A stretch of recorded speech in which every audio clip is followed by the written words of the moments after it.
మహిళా రిజర్వేషన్లు డీలిమిటేషన్ ను అడ్డుకోవడం ద్వారా విపక్షాలు మహిళలకే అన్యాయం చేస్తున్నాయని చంద్రబాబు విమర్శించారు.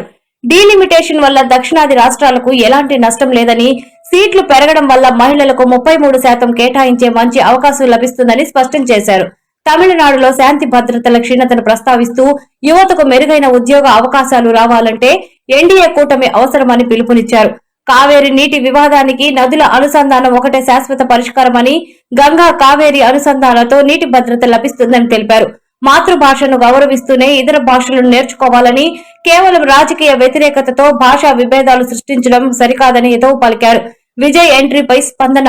రాజకీయాల్లోకి కొత్తగా వచ్చిన నటుడు విజయ్ గురించి ప్రస్తావిస్తూ ఆయన ఏ మేరకు రాణించగలరో ఇప్పుడే చెప్పలేం, కాలమే నిర్ణయించాలని వ్యాఖ్యానించారు.